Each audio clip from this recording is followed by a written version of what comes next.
అధ్యక్ష ఎన్ని ఇబ్బందులు అయితే ఉన్నాయంటే అధ్యక్ష దాదాపు 59 మంది ఆటో డ్రైవర్లు ఆత్మహత్య చేసుకున్నారు అధ్యక్ష. ఈ ఆత్మహత్యలు చేసుకున్నారు.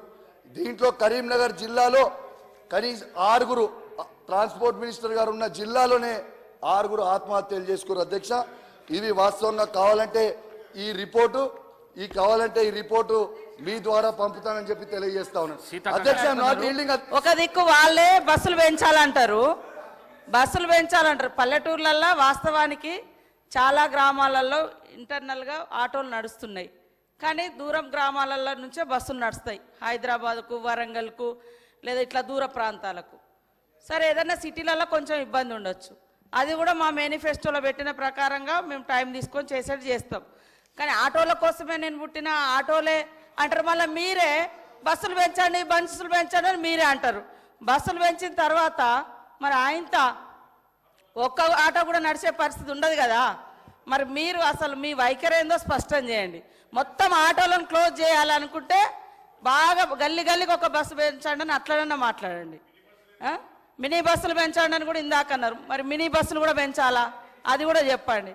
కాబట్టి ఆటో వాళ్ళని రెచ్చగొట్టడము, ఇతరులను రెచ్చగొట్టడం కాకుండా మరి మహిళలకు ఏది ఇవ్వద్దా? మహిళలకు ఫ్రీ బస్ ఇవ్వడం మూలంగా మీకు నష్టం ఏమొచ్చింది? ఇవాళ మీరు ఇస్తాం ఇచ్చిన ప్రతి మాట నిలబెట్టుకుంటాం. అది కాంగ్రెస్ వైఖరి. కాంగ్రెస్ ఖచ్చితంగా మడమ తిప్పకుండా, మాట తప్పకుండా ఇచ్చిన మాట నిలబెట్టుకుంటాం. కానీ ఒకరోజు బస్సులు పెట్టండి అంటారు, ఒకరోజు సపోర్ట్ అంటారు, ఒకరోజు ఆటో వాళ్ళని రెచ్చగొడతామంటారు. ఆటో వాళ్ళకు మీ హయాంలో మరి ఫ్రీ ఇన్సూరెన్స్, అదేవిధంగా రోడ్డు మీద ఫ్రీగా తిరగడానికి కావలసినటువంటి ఫెసిలిటీసు అవన్నీ ఎందుకు మీరు సహకరించలేదని నేను అడుగుతా ఉన్నా. కాబట్టి రెచ్చగొట్టే మాటలు కాకుండా వాళ్ళ సమస్యలు ఏమన్నా ఉంటే మాట్లాడితే బాగుంటుంది. అదేవిధంగా బస్సుల పట్ల మీ వైఖరి కూడా స్పష్టం చేయండి. ఫ్రీ బస్ పెట్టాలా వద్దా? పెట్టడం మూలంగా ఎందుకు కడుపు మండుతుంది? ఇవాళ మరి గవర్నమెంట్ హాస్పిటల్స్లలో కూడా ఫెసిలిటీస్ పెంచుతున్నాం, దాంతో ప్రైవేట్ హాస్పిటల్స్ నడవకుండా అయిపోయే పరిస్థితి వస్తుంది. అప్పుడు కూడా బాధపడతారా ప్రైవేట్ హాస్పిటళ్ళ కోసం? అదేవిధంగా మీ లెక్క ఇవాళ కొంతమందికే రైతు బంధు ఇచ్చి పేదోళ్లకు కడుపు కొట్టినట్టు కాదు, పేదోళ్ళను కూడా ఆదుకునే ప్రభుత్వము, అన్ని వర్గాలను ఆదుకునే ప్రభుత్వం కాంగ్రెస్ ప్రభుత్వం. కాబట్టి పదే ద్వంద్వ వైఖరి మాట్లాడకండి, ఒకటే వైఖరి చెప్పండి. మీ వైఖరి బస్సుల విషయంలో ఏంటిదో గదొక్కటి చెప్పండి. అధ్యక్ష పాపం మంత్రి గారికి తెలియదు అధ్యక్ష. దాదాపు ట్రాన్స్పోర్ట్లో ఉన్న ప్రతి డ్రైవర్కి కేసీఆర్ గారి నాయకత్వంలో 10 లక్షల మందికి 5 లక్షల ఇన్సూరెన్స్ చేసినాం అధ్యక్ష. పాపం మంత్రి గారికి నాలెడ్జ్ లేకపోవచ్చు. రెండోది అధ్యక్ష ఒక్క నిమిషం అధ్యక్ష, ఆటో డ్రైవర్లతో సహా చేసినాము. కౌశిక్ రెడ్డి గారు అడిగితే దానికి వివరణివ్వాల్సింది. నాలెడ్జ్ లేదంటే ఏంటి అధ్యక్ష వారు మాట్లాడేది? మహిళా మంత్రి అంటే ఇంత చురుకగా మాట్లాడితే ఎట్లా అధ్యక్ష? మా మంత్రి గారు ఏమన్నారు అధ్యక్ష? ఇక్కడ వారు మాట వెనక్కి తీసుకొని మా మంత్రి గారికి క్షమాపణ చెప్పాలి. నేను ఒక్కడే మహిళా తల్లందరూ కూడా క్షమాపణ చెప్పాలి. ఆయనలాగా నాకు దురహంకారమైనటువంటి నాలెడ్జ్ లేదు సార్. నాకు నాలెడ్జే ఉంది, సబ్జెక్ట్ వారుగానే ఉన్నది. కానీ ఆయన లెక్క దురహంకారమైనటువంటి నాలెడ్జి, లేకుంటే ఓట్ల కోసం చస్తా అని బ్లాక్మెయిల్ చేసే నాలెడ్జి నాకు లేదు సార్. కాబట్టి ఆటో డ్రైవర్లు అనేక మంది గత ప్రభుత్వంలో ఇబ్బంది పడ్డమాట వాస్తవం. ఇవాళ మా పథకానికి ఆటో డ్రైవర్లకు అడ్డం పెట్టడం ఇది కరెక్ట్ కాదు. ఇది మహిళల కోసం పెట్టినటువంటి పథకం. కాబట్టి నీ దురహంకారం మాటలు మానుకో కౌశిక్ రెడ్డి. నీలాంటి దుర్మార్గపు నాలెడ్జ్ నాకు లేదు. నేను కరెక్ట్ ప్రజల కోసం ఆలోచించే నాలెడ్జే నా దగ్గర ఉంది. కౌశిక్ రెడ్డి గారు దయచేసి హౌస్ ఆర్డర్ లో పెట్టండి అధ్యక్ష. కౌశిక్ రెడ్డి గారు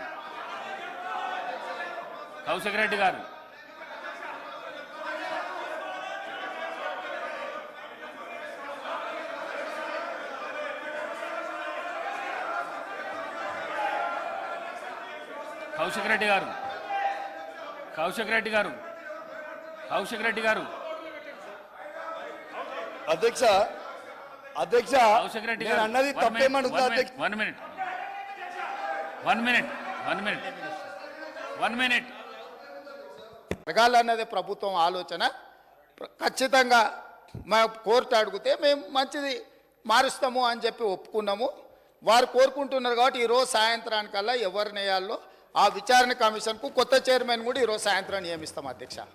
ఇక రెండవ పాయింట్, వాళ్ళేదో తెలంగాణకు విద్యుత్ వెలుగులు తెచ్చినట్టు, తద్వారా తెలంగాణ అంతా దగదగ మెరిసిపోతున్నట్టు ఇంకెంతకాలం ఊదరగొడతారు అధ్యక్ష. ఈ తెలంగాణ రాష్ట్రం ఉమ్మడి రాష్ట్రంలో హైదరాబాద్ నగరంలో పెట్టుబడులు తీసుకురావాలని, ఈ పెట్టుబడుల ద్వారా ఈ ఆనాటి ఉమ్మడి రాష్ట్రానికి ఆదాయం పెరగాలని చంద్రబాబు నాయుడు గారు ముఖ్యమంత్రిగా ఉన్నప్పుడు 24 గంటల విద్యుత్తు ఇవ్వాలి ఈ ప్రాంతంలో అని ఒక నిర్ణయం తీసుకున్నారు. డాక్టర్ వైఎస్ రాజశేఖర రెడ్డి గారు వచ్చిన తర్వాత దాన్ని ఇంకా విస్తరించి ఐటీ కంపెనీలకు కానీ హైదరాబాద్ నగరానికి కానీ ఒక్క క్షణం కూడా విద్యుత్ కోతలు ఉండడానికి వీల్లేదు అని ఆనాడు తీసుకున్న నిర్ణయాల వల్ల నిరంతర విద్యుత్తు సరఫరా జరగడం వల్ల ఐటీ కంపెనీలు, ఫార్మా కంపెనీలు, hotel industry, food industry, sports అన్నీ నగరానికి వచ్చి ఈ నగరంలో ఒక అంతర్జాతీయ ఎయిర్పోర్టు, ఒక ఔటర్ రింగ్ రోడ్డు, హైటెక్ సిటీలు రావడం వల్ల హైదరాబాద్ నగరం విశ్వనగరంగా అవతరించి ఈనాడు తెలంగాణ రాష్ట్రానికి వస్తున్న ఆదాయంలో అత్యధిక భాగము ఆనాడు కాంగ్రెస్ పార్టీ యూపీఏ 1, యూపీఏ 2లో తీసుకున్న నిర్ణయాల వల్ల ఈ నగరానికి ఆదాయం పెరిగింది. కానీ రాష్ట్ర విభజన జరిగినప్పుడు విభజన నియమావళి ప్రకారం ఆస్తులు, అప్పులు జనాభా దామాష ప్రకారం పంచుకోవడానికి చట్టంలో అవకాశం ఉంది అధ్యక్ష. దాని ప్రకారమే 42% జనాభా ఉన్న తెలంగాణకు 42% అప్పులు, అదేవిధంగా 58% జనాభా ఉన్న ఆంధ్రప్రదేశ్కి 58% అప్పులు, ఆస్తులు పంపకాలు జరిగినాయి. కానీ విద్యుత్తులో మధ్యప్రదేశ్ విడిపోయినప్పుడు, జార్ఖండ్ మధ్యప్రదేశ్ నుంచి విడిపోయినప్పుడు, బీహార్ మధ్యప్రదేశ్ నుంచి కొంత ప్రాంతం విడిపోయినప్పుడు స్పష్టంగా ఛత్తీస్గఢ్, జార్ఖండ్ ఇవన్నీ రాష్ట్రాలు ఏర్పడినప్పుడు ఒక సమస్యను ఎదుర్కొన్నారు. ఆనాడు దిగ్విజయ్ సింగ్ గారు ముఖ్యమంత్రిగా ఉన్నప్పుడు చట్టంలో ఉన్న అంశం ఏంటంటే విద్యుత్తు ప్రాజెక్టులు ఏ ప్రాంతంలో విద్యుత్తు ఉత్పత్తి చేసే సామర్థ్యం ఉన్నదో అవి ఆ ప్రాంతానికే ఇచ్చేసే విధానం ఉంది చట్టంలో. తద్వారా ఆనాడు మధ్యప్రదేశ్ సీరియస్ పవర్ క్రైసిస్ని ఎదుర్కొన్నది. ఉత్పత్తి చేసేటివేమో కొత్తగా ఏర్పడ్డ రాష్ట్రానికి వెళ్ళిపోయినాయి. వినియోగం మొత్తం మధ్యప్రదేశ్లో ఉండడం వల్ల చాలా తీవ్రమైన విద్యుత్ సంక్షోభాన్ని ఎదుర్కొన్నది. అదే సందర్భంలో ఉమ్మడి రాష్ట్రంలో కిరణ్ కుమార్ రెడ్డి గారు కటెపుల పట్టుకొని మొత్తం ఇవన్నీ చెప్పిండు, విడిపోతే తెలంగాణ చీకటి అయిపోతుంది, ఎందుకంటే నియమావళి ఇట్లు ఉన్నది కాబట్టి ఇది అటు పోతుందని.